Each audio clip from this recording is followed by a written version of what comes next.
Eu cumprimento os irmãos com a paz do Senhor Jesus, amém? Glória a Deus. Vamos abrir as nossas Bíblias no Evangelho de Marcos.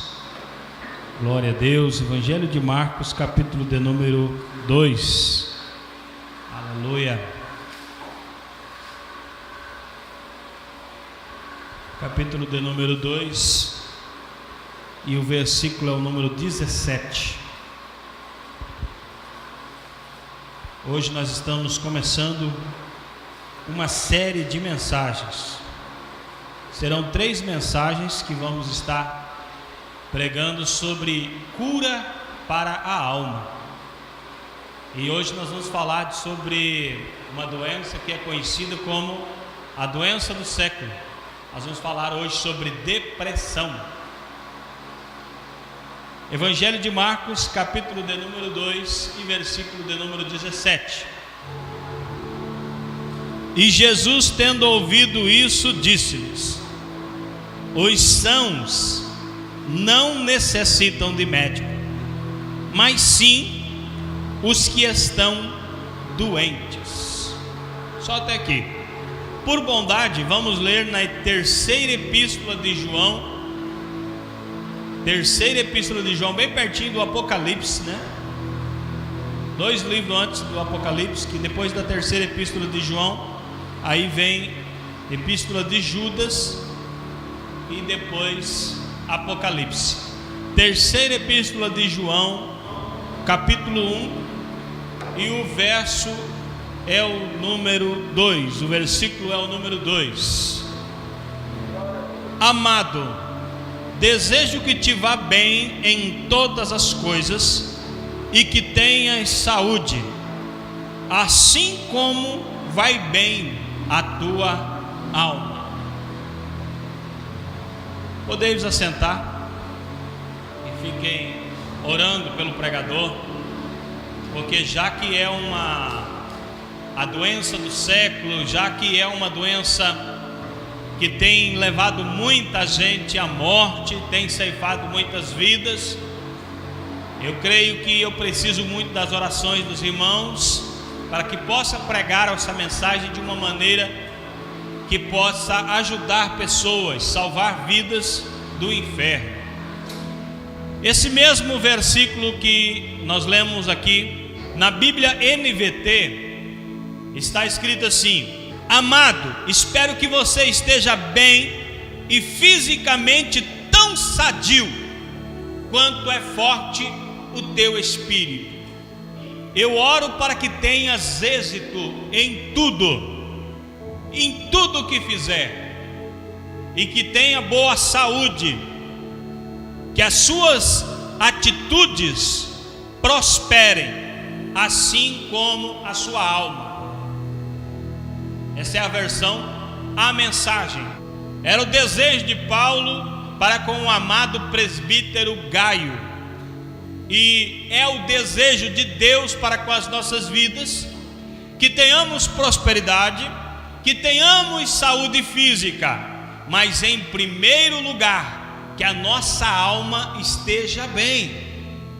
Coisa ruim é que a nossa alma, nós estivermos, coisa difícil, coisa terrível é estarmos doentes na alma. Se a nossa alma estiver doente, tudo está mal. Não adianta ter dinheiro, não adianta ter saúde física, fortão, bombadão, como diz o ditado, mas deitado na cama, sem querer se levantar, pedindo para morrer. Não adianta nada.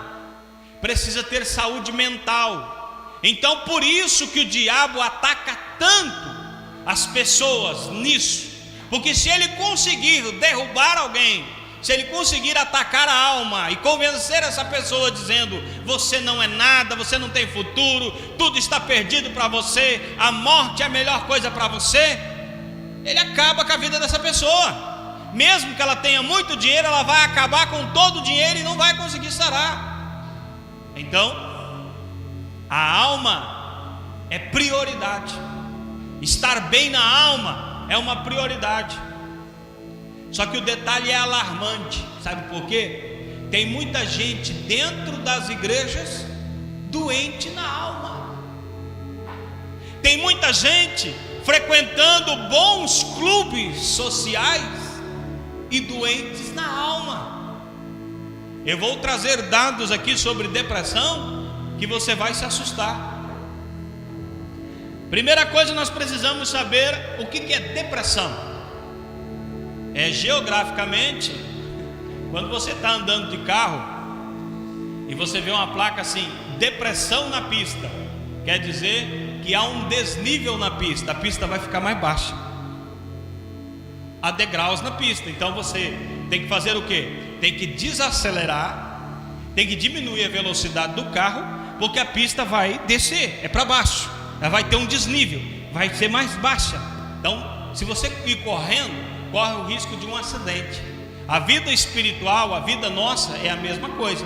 Se você vê sinalizadores de depressão, é melhor reduzir a velocidade, porque senão você vai cair num buraco.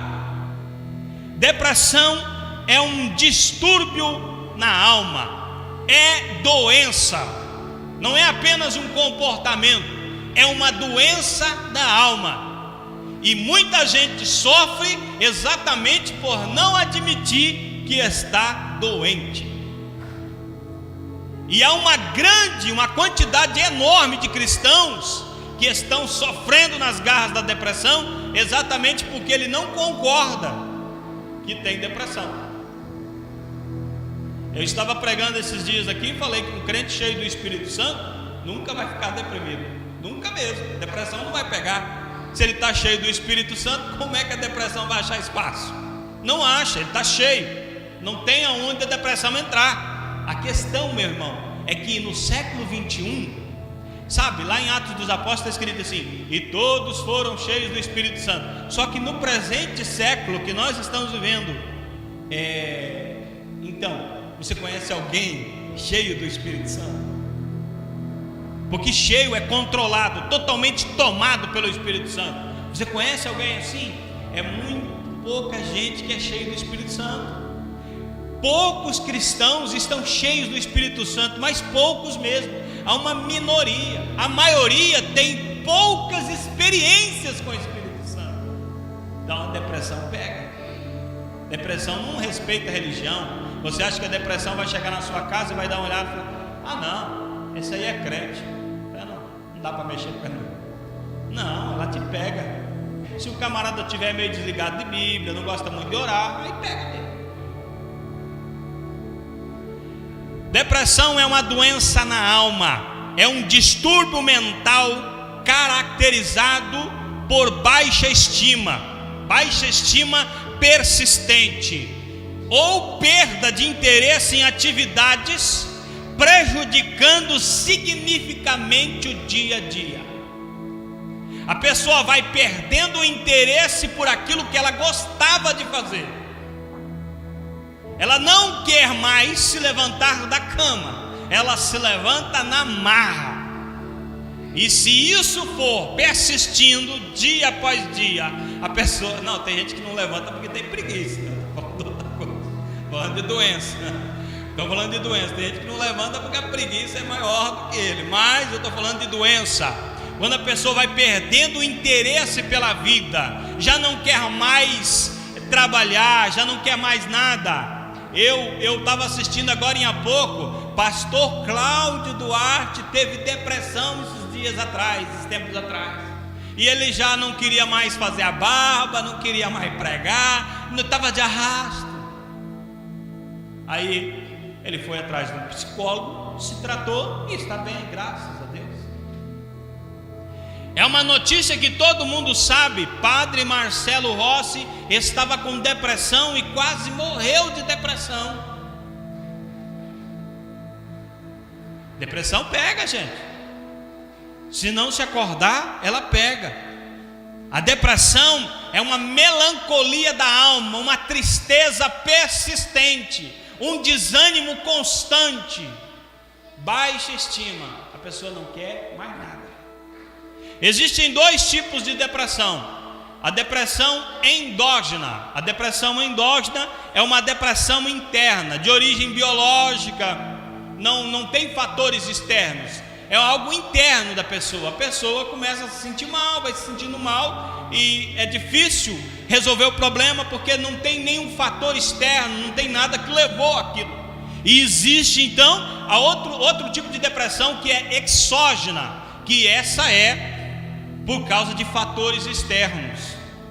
Alguém chegou no camarada e disse assim: nossa, mas como você é feio, hein? Pronto. Aí ele ficou com aquilo na cabeça, não quer mais olhar no espelho porque se acha feio, complexo de inferioridade. Aí ele não quer mais levantar da cama porque ele é feio, ele não quer ir trabalhar porque ele é feio, e nada mais ele quer fazer porque ele é feio, feio, feio, feio. E o diabo grita: você é feio, você é feio, você é feio. E ele vai morrer se ele não tomar uma atitude. Eu estou falando coisinhas simples, mas que acontecem. Você acha que não?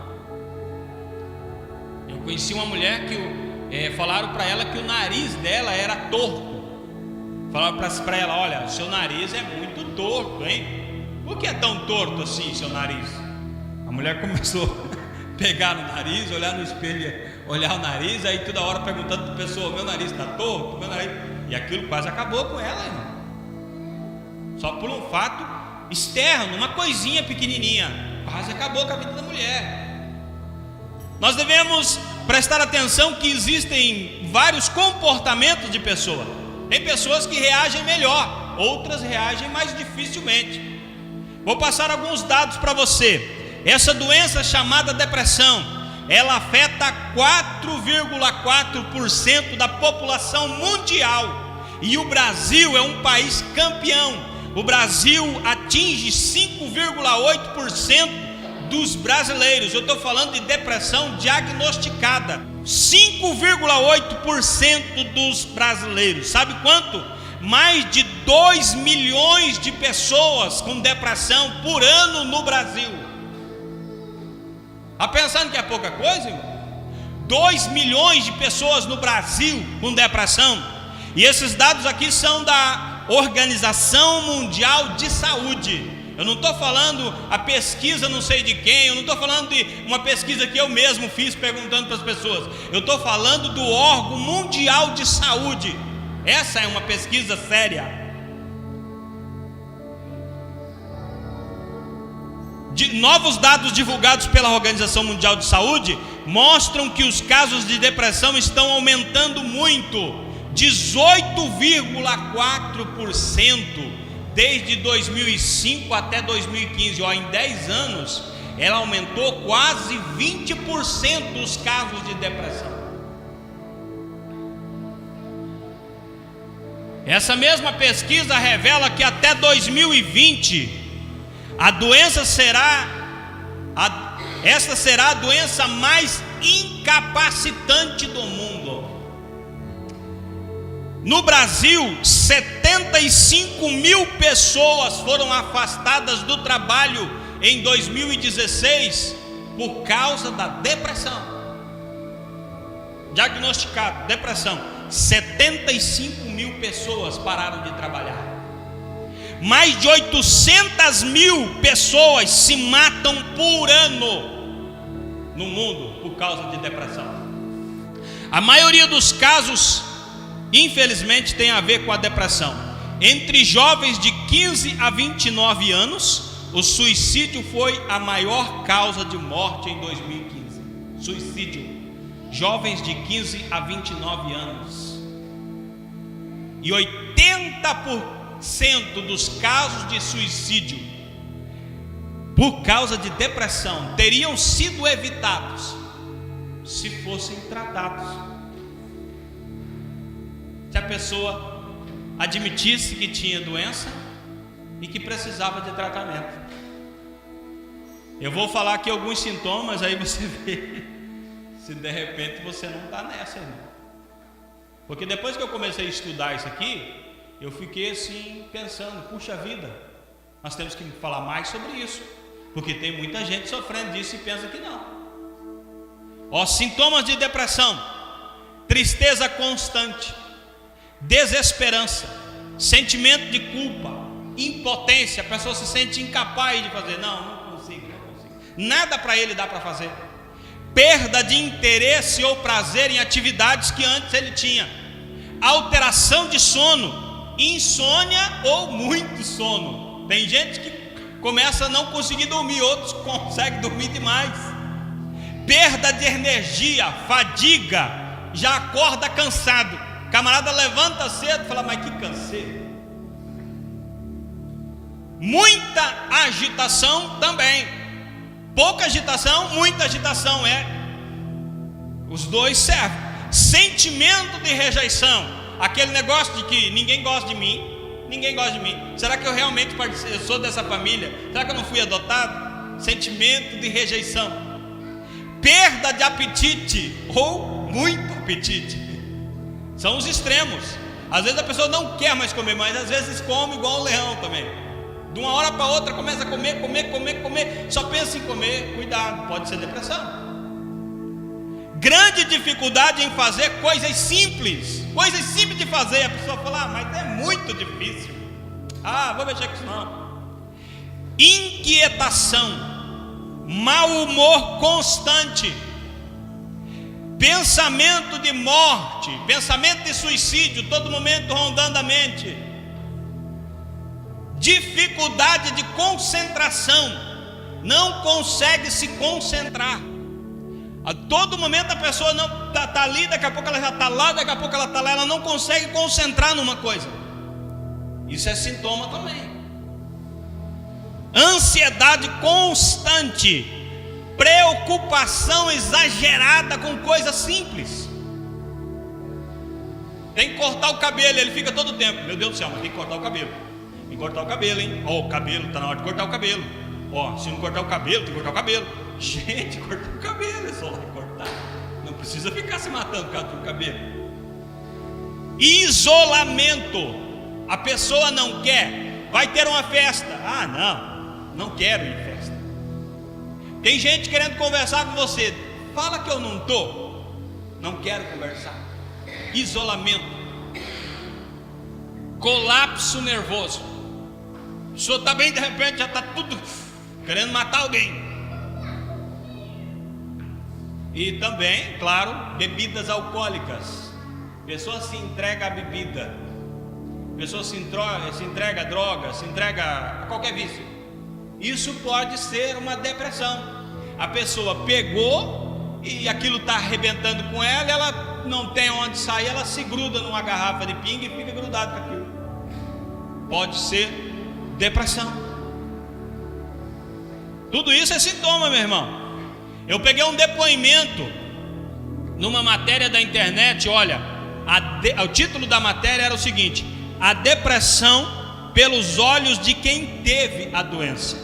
Olha o depoimento que não sei se um homem ou uma mulher deixou aqui, porque não tem os nomes, né, para preservar a identidade da pessoa. Olha o depoimento: eu não sentia vontade de acordar, de levantar da cama, de comer, enfim, de fazer nada. Era um vazio, um peso que eu carregava nas costas. Fiz tratamento com remédio controlado e psiquiatria, mas houve uma época em que tomar o remédio já não adiantava mais nada. Agora olha quando que a pessoa superou. Preste bem atenção no que eu estou falando aqui, ó. Eu superei quando estava muito cansada de tudo. A pessoa já estava esgotado, e pedi para Deus para me levar embora. Foi justamente pela fé que me levantei e me fiz outra pessoa. Olha só, a pessoa clamou a Deus, falou: Deus, eu não aguento mais. É tipo a pessoa tomar uma decisão: Deus, eu não aguento mais, ou o Senhor me cura, ou o Senhor me mata, porque eu não aguento mais essa vida. Aí Deus falou assim: gostei de você. É uma pessoa de decisão. Curou a pessoa e a pessoa levantou.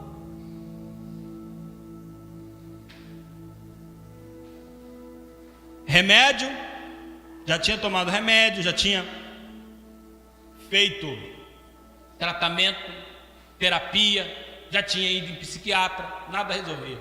Quando ela clamou a Deus, Deus resolveu. Talvez você possa pensar assim: mas irmão, depressão não tem na Bíblia, né? Não tem? Então, tem, irmão.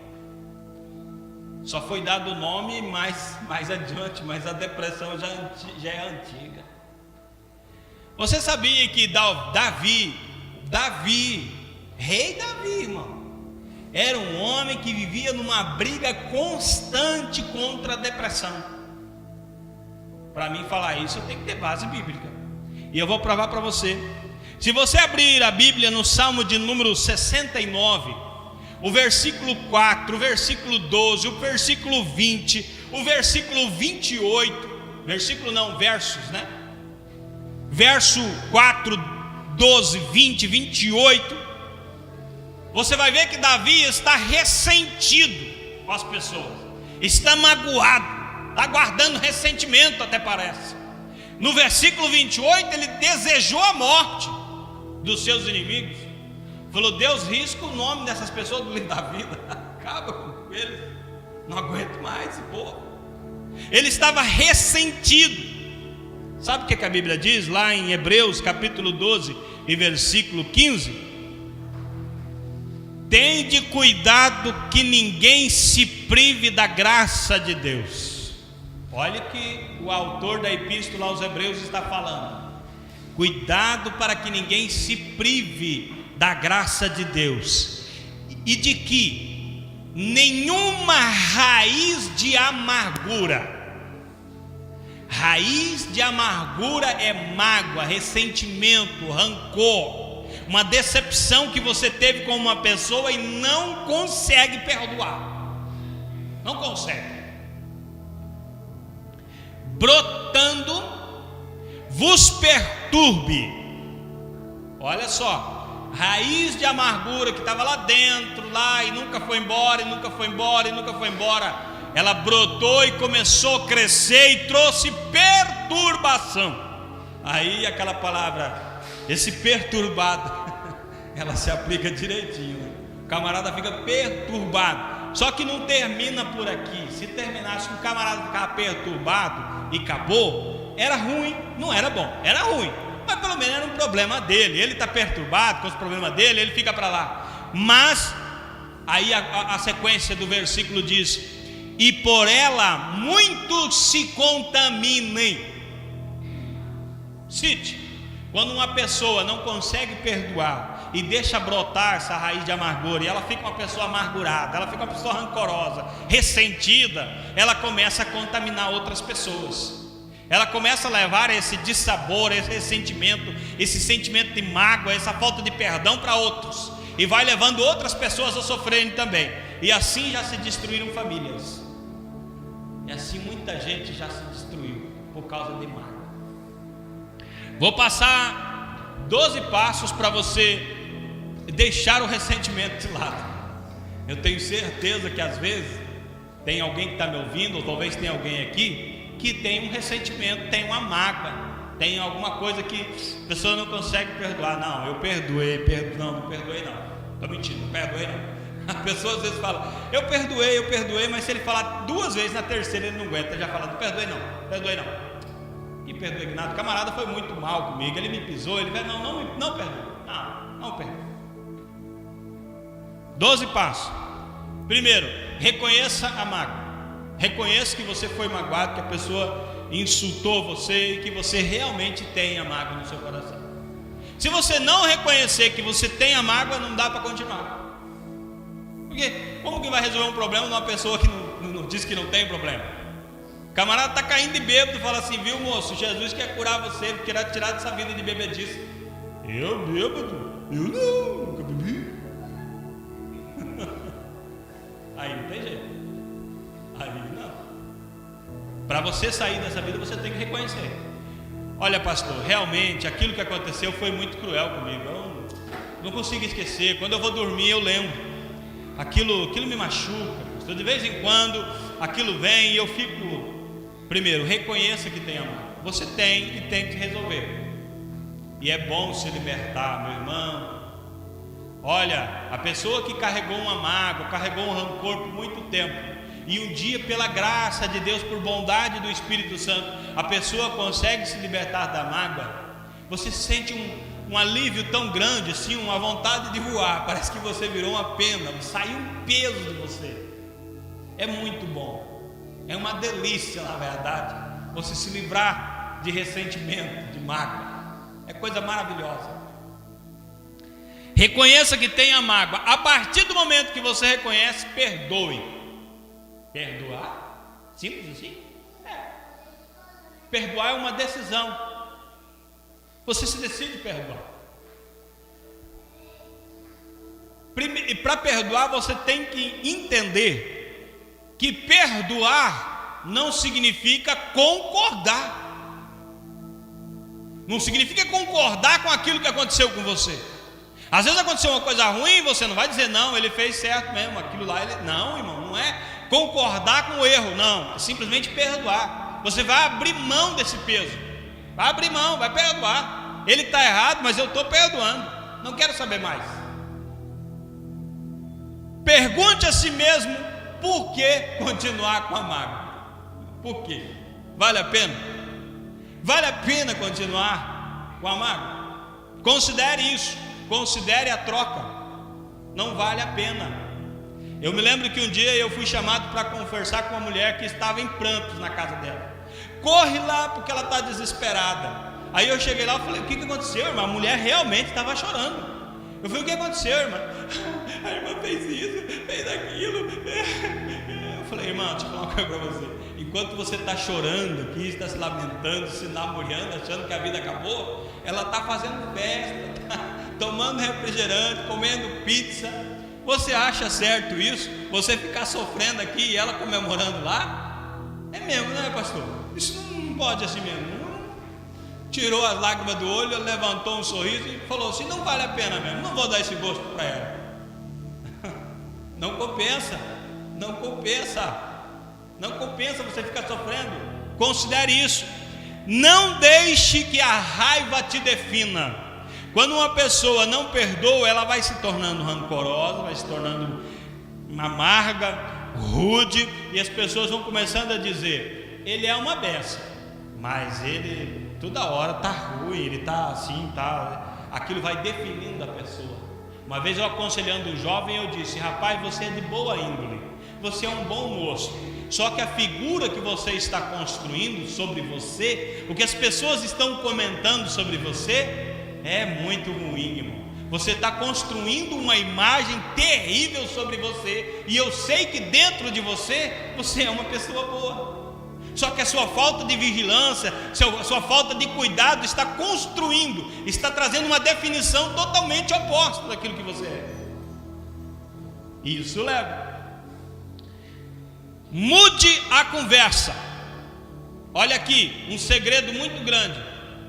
Quando você foi magoado por alguém, você resolveu perdoar, e alguém atribulado ou usado pelo cão chega em você e fala assim, e daí, irmão, e aquele camarada lá, hein?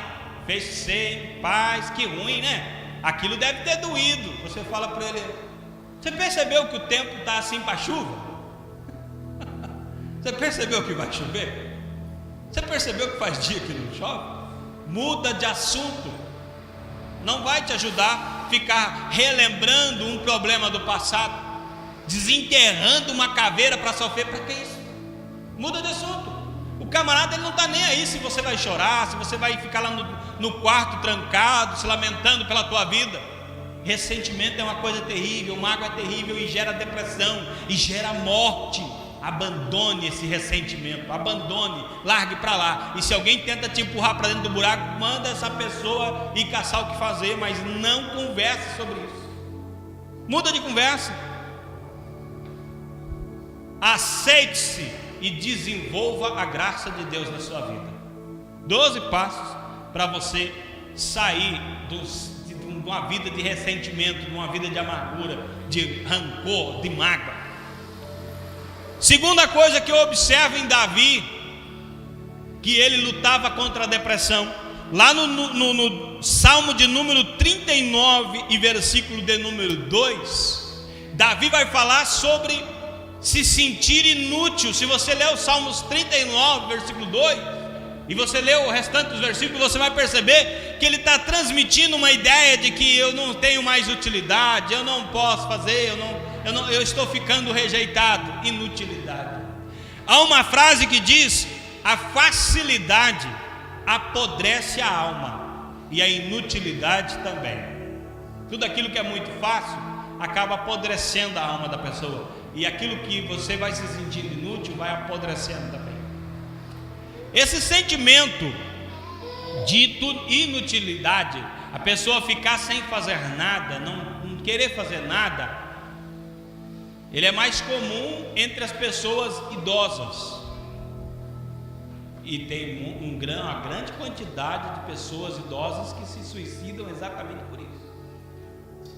Quando era jovem, matava um leão e amarrava outro para matar no outro dia. E foi vivendo assim, matando leão e amarrando 2, 3 para ir adiantando o serviço.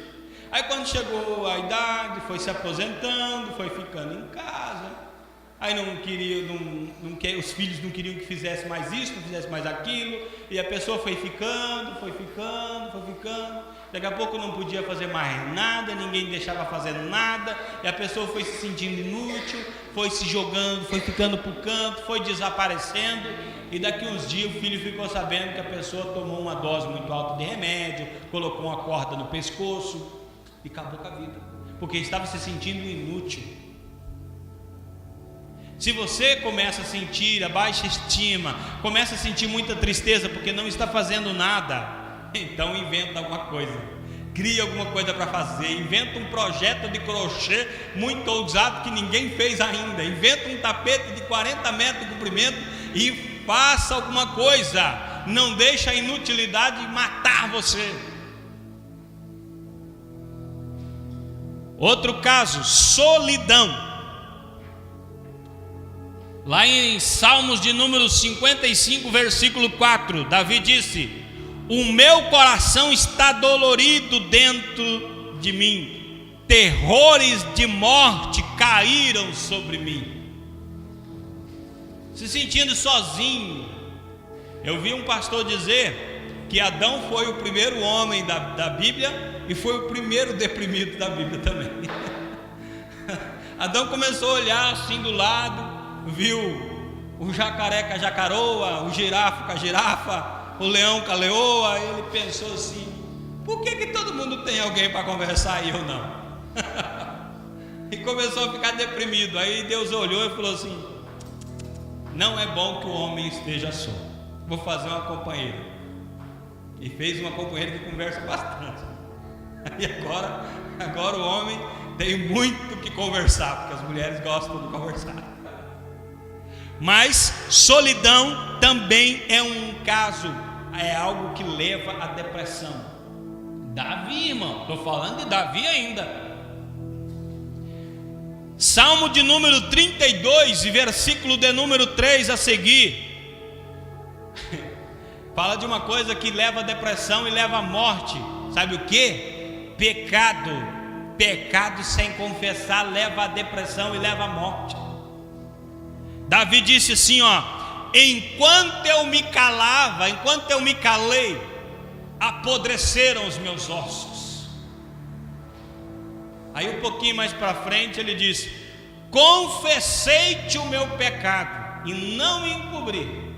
E daí ele vai contando a história e vai dizer: graças a Deus estou curado. Tem gente morrendo porque fez um pecado e não tem coragem de confessar.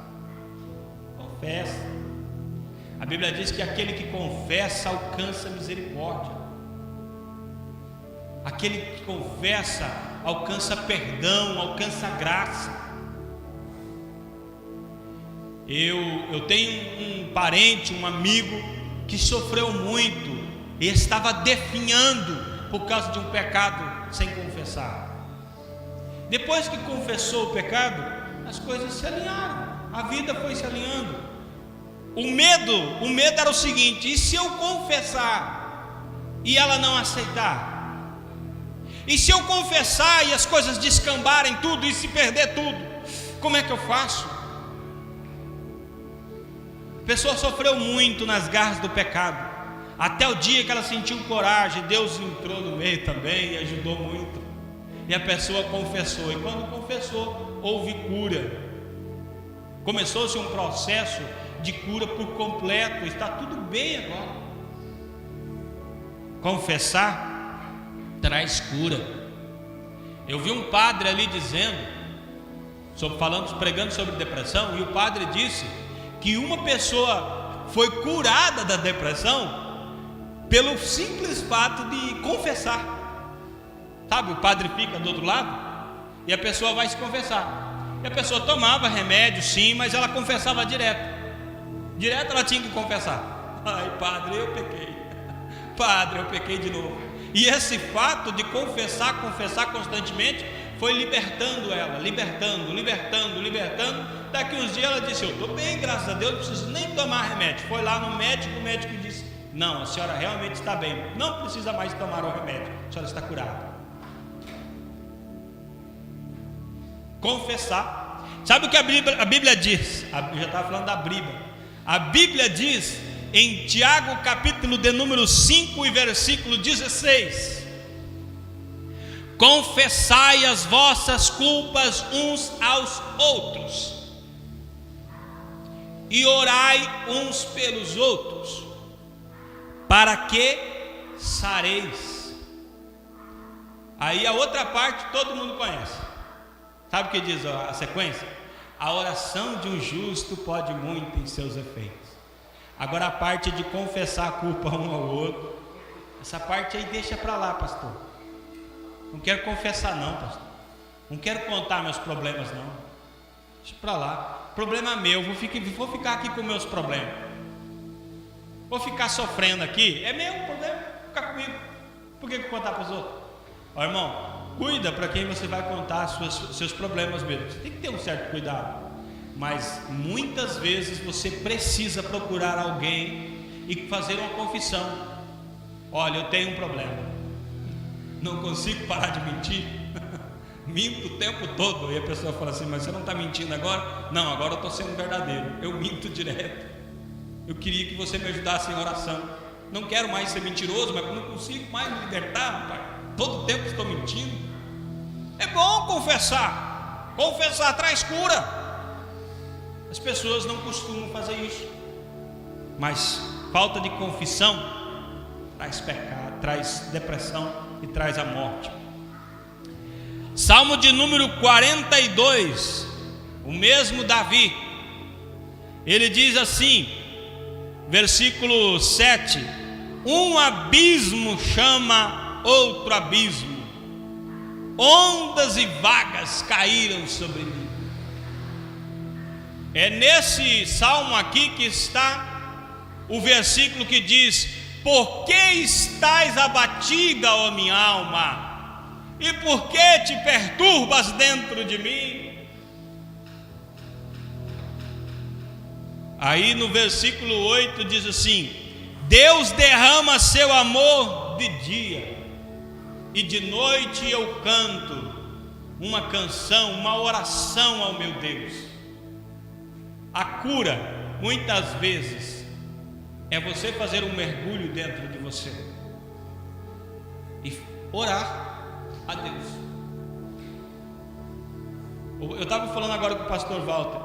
O problema da igreja no século 21 é que a igreja se tornou muito religiosa. É muita religiosidade e pouca verdade na comunhão que ela tem com Deus, pouca sinceridade. Pouco, mas muito pouca intimidade com Deus. É uma religiosidade. A pessoa pensa: se eu participar dos cultos frequentemente, vai estar tudo bem na minha vida. Aí ele começa a entrar em problema, mas ele não consegue dar uma olhada que ele tem um problema que precisa ser resolvido. Ele não consegue enxergar e ele vai de arrasto.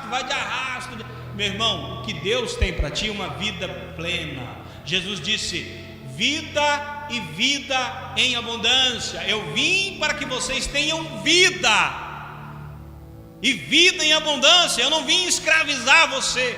Eu não vim criar uma religião e amarrar você nessa religião para você ir aí de arrasto. Não, eu vim trazer vida. Eu quero que você viva.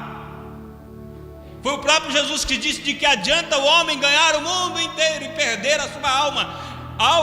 Eu vi alguém pregar dizendo que essa alma aqui, perder a alma seria perder a vida inteira. camarada correu atrás de tanta coisa e esqueceu de viver, e agora não dá mais tempo de viver mais nada, porque acabou o tempo, perdeu a vida. Deus está nos chamando para viver. O Salmo de número 116, Davi diz o seguinte, no versículo 3 e 4: os cordéis da morte me cercaram, e angústias do inferno se apoderaram de mim. Encontrei aperto e tristeza. Aleluia, pelo versículo de número 4. Então invoquei o nome do Senhor, dizendo: ó Senhor, livra a minha alma. Esse é um salmo que ele começa ao contrário, porque se você ler o versículo 1, ele está dizendo assim: amo ao Senhor porque Ele me ouviu e atendeu a minha oração. Ele começa o salmo pelo fim e depois ele vai contar o que aconteceu. Do versículo 2 em diante, ele vai contar que ele entrou numa situação de depressão, que ele estava morrendo, que ele estava se acabando, mas aí ele clamou e o Senhor respondeu, e o Senhor curou, e o Senhor sarou. Você está me entendendo, meu irmão? Eu quero que fique claro que muita gente sofre porque não clama, porque não busca a Deus. Jesus disse: vinde a mim todos que estáis cansados, oprimidos. Vou usar um termo mais moderno: vinde a mim todos que estão estressados, exaustos, acabados, vencidos pela depressão. Pode ser? Será que agora você entendeu? E sabe o que Jesus disse que vai fazer com essas pessoas? Vou dar um AS infantil para ele tomar? Vou dar um remedinho? Vou prender ele dentro de um padrão? Não. O que Jesus promete? 11:28. Jesus promete o seguinte: Ele promete descanso. Ele diz assim, ó: eu vos aliviarei. Aliviar é tirar o peso, é tirar a tristeza, é tirar a angústia, é tirar o sentimento de morte, é tirar aquela perca de prazer, é tirar aquela falta de interesse, falta de apetite ou muito apetite, tudo aquilo que estava prejudicando a pessoa, escravizando. Eu vou tirar tudo. Sabe o que Jesus continua dizendo? Tomai sobre vós o meu jugo. E quando Jesus está dizendo do jugo dele, ele não está falando sobre um jugo pesado que vai deixar você continuar sendo escravo, mas de uma escravidão diferente. Não, ele está dizendo: o meu jugo é aprendei de mim que sou manso e humilde de coração, e encontrareis descanso para as vossas almas. Descanso. Aquele que vem a Jesus, ele não volta cansado, ele volta descansado. Aquele que vem exausto, perdido no meio dos problemas, com um fardo tão pesado que não consegue se compor mais, não consegue estar de pé, Jesus promete: eu vou aliviar a sua alma, eu vou trazer descanso para você. Você que veio quase morrendo, você vai sair daqui com os pés firmes, você vai sair daqui olhando para cima, olhando para a vida com desejo de viver e dizendo: por que eu não fui para Jesus antes? Perdi muito tempo sofrendo, mas agora Jesus trouxe cura sobre a minha vida. O tempo já foi. Os pregadores famosos dizem assim: a minha introdução está feita, agora eu vou começar a pregar. Aí o tempo já foi, o camarada vai começar, ainda os irmãos pensam: misericórdia. Eu só quero falar um pouquinho aqui, bem rapidinho, sobre um homem na Bíblia que é um exemplo claro de depressão e é um exemplo claro do tratamento de Deus para curar a depressão. Prometo aos irmãos que vou ser bem rapidinho. 1 Reis capítulo 19 e o versículo de número 4. Vocês conhecem um homem chamado Elias. Elias era o profeta do Senhor. Elias não era brincadeira não, irmão. Elias fazia fogo do céu descer. Esse Elias aqui, ele chegou lá em Israel e disse assim para o povo: até quando vocês vão cochear entre dois pensamentos? Vocês servem a Deus ou servem a Baal, rapaz? Decida, se vão servir a Deus ou vão servir a Baal. Um ou outro, não dá mais para continuar assim. Vamos fazer um desafio aqui. Cadê os profetas de Baal? Estão ali. Vamos fazer um desafio aqui, nós vamos fazer um sacrifício. O Deus que responder com fogo, esse é Deus. Se o Deus de vocês responder com fogo, eu me curvo a ele. Agora, se não responder e o meu responder, vocês vão ter que se virar com esse problema. Mas é boa. O povo de Israel falou, é boa isso aí, vamos ver quem é Deus agora. Aí o povo fez o sacrifício, montou e clamou e buscou, e o fogo não desceu. Já era tarde e Elias estava zombando dele, dizendo assim, clama mais alto. Talvez o Deus de vocês não está escutando. Olha, talvez o Deus de vocês foi viajar. Vocês não agendaram com ele o dia. Talvez ele viajou. E Elias zombou deles até que não dava mais para continuar aquela brincadeira. Então ele disse, agora vou preparar o meu altar. Preparou o altar e falou assim, traz água, joga água aí. Água. Traz mais, joga bastante água. Mas como é que vai queimar? Você está jogando água? Pode jogar mais água. Jogaram água, ele disse, Senhor, manda fogo para provar que o Senhor é Deus nesse lugar. Uau, o fogo desceu, irmão, queimou o sacrifício, queimou a lenha, e até a água que estava ali em volta lambeu tudo. Aí o povo tudo caiu de joelho e disse, só o Senhor é Deus. E os 450 profetas de Baal morreu tudo, degolado. Aí a história vai dizer que Jezabel disse assim, assim me façam os deuses e outro tanto, se amanhã você não estiver morto. Aquilo desencadeou uma depressão em Elias. Desencadeou. Olha só isso, às vezes a pessoa está vivendo uma vida corrida, uma vida estressante, uma vida e tudo aquilo está na cabeça dela e aquela correria toda. Aí acontece uma coisa que desencadeia toda a depressão. Olha só o que vai acontecer no versículo 4, a Bíblia diz, ele porém foi ao deserto caminho de um dia, e foi-se, sentou-se debaixo de um zímbaro, uma figueira brava, e pediu para si a morte, e disse, Senhor, já basta, toma agora a minha vida, pois eu não sou melhor do que ninguém. Tudo aquilo que eu falei, ele estava sentindo, veja só, ele se isolou, foi para o deserto, prostração, ele disse, eu não sou melhor do que ninguém, eu vou ficar por aqui mesmo, desejo de morte, me mata de uma vez, tira minha vida, pensamento de inferioridade, não sou melhor do que ninguém, não sou melhor do que meus pais, baixa estima, e até o sono demais comprova que Elias estava com uma depressão terrível.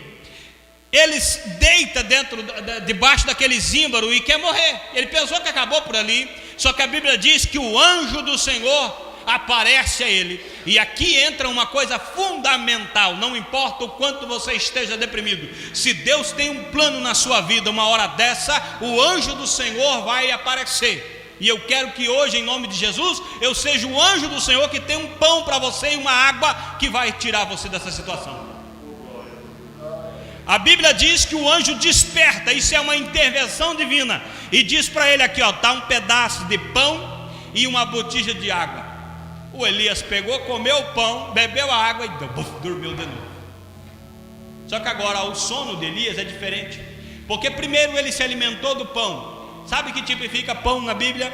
Pão é Jesus. Ele disse lá em João capítulo 6, versículo 51, eu sou o pão vivo que desceu do céu. Quem comer da minha carne viverá para sempre, Jesus disse. Quem come desse pão vive para sempre, é a promessa de Jesus. E a água, ela tipifica o Espírito Santo. Lá em João capítulo 7, versículo 38 e 39, quem crê em mim, como diz as Escrituras, rios de água viva vão fluir de dentro para fora, meu irmão. Não é uma água que vai vir, uma água que vai sair de dentro de você. E a Bíblia continua no versículo 39, e isto ele dizia do Espírito Santo, que haveria de receber todos aqueles que nele crescem. Então o Espírito Santo é a água que mata a tua sede, e Jesus é o pão vivo que mata a tua fome. Aleluia.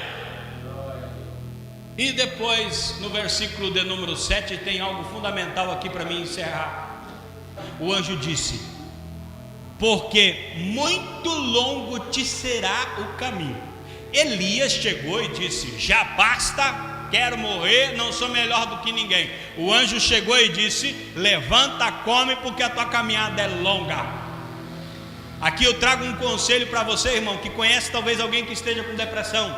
Uma pessoa que chega em você e diz, rapaz, ando com uma tristeza, ando num desânimo, acho que eu ando com depressão. Se você quiser ajudar essa pessoa, irmão, não vai dizer para ele, deve ser mesmo, irmão. E o irmão vai ficar pior, viu? O irmão daí para pior. Eu conheci gente que entrou em depressão e morreu. Se você não tem uma palavra boa para dizer, não diga nada. O anjo deu a Elias encorajamento. Sabe o que Paulo disse lá em 2 Coríntios capítulo 7, versículos 5 e 6? Porque mesmo quando chegamos à Macedônia, a nossa carne não teve repouso algum, antes em tudo fomos atribulados. Paulo dizendo: em tudo fomos atribulados, por fora combates, temores por dentro, mas Deus que consola os abatidos, nos enviou Tito. Tito foi um consolador, foi alguém que encorajou a Paulo. Na epístola de Paulo a Filemão, ele fala sobre um escravo chamado Onésimo, e ele diz assim: Onésimo pode ter sido inútil para você, mas para mim foi muito útil, porque eu estava aqui deprimido, abatido, e ele muito me alegrou, trouxe alegria. Irmão, encorajamento. Se a pessoa está numa situação difícil, não vá destruir, acabar de matar essa pessoa. Encoraja essa pessoa. Diz para essa pessoa assim: Jesus vai te levantar, Jesus vai te curar, Jesus vai te ajudar. Existe uma palavra de Deus para você. Quero encerrar dizendo o seguinte, irmão. A Bíblia diz o seguinte, que lá no versículo de número 8, que ele foi com aquela comida e aquela bebida, ele foi até o Monte Horebe, 40 dias de caminhada. Ele foi caminhando com a força daquela comida. Sabe o que o Monte Horebe significa? Ele tipifica a igreja. A igreja é um centro terapêutico de Deus. Muita gente, muito crente está morrendo deprimido. Sabe por quê? Porque abandonou a congregação, não quer mais ouvir palavra de Deus, não quer mais ouvir pregação. Você coloca uma mensagem de todo tipo para ele ouvir, ele não quer ouvir. Ele quer coisas dessa terra, ele quer se apegar com coisas passageiras. Ele perde de ouvir a palavra de Deus, e quando ele se afasta de Deus, a depressão pega ele e ele morre. O Monte Horebe aqui, ele tipifica a presença de Deus. Em outra Bíblia diz o Monte Sinai, era onde Deus descia para falar com Moisés. É o monte de Deus. A igreja é um centro terapêutico. Se você crescer dentro da igreja ouvindo palavra de Deus, ouvindo palavra de Deus, ouvindo palavra de Deus, você vai sarar. Ouça mais a palavra de Deus, cultue mais o Senhor. Eu tinha mais algumas coisas para falar, mas o meu tempo acabou, né? Já passei o meu tempo de orar. Vamos colocar de pé para nós orarmos. Domingo que vem nós vamos estar falando sobre ansiedade. Vamos orar ao Senhor. Deus de maravilha, Deus de poder, nós te adoramos porque Tu és fiel, Senhor. Tu és um Deus de amor, Tu és amor, e a Tua palavra é poderosa para trazer vida, para trazer cura. Meu Deus, quanta gente sofrendo nas garras da depressão. Talvez alguém que me ouviu agora está deprimido, está com a vida enjaulada nesse sentimento, nessa doença, nesse mal.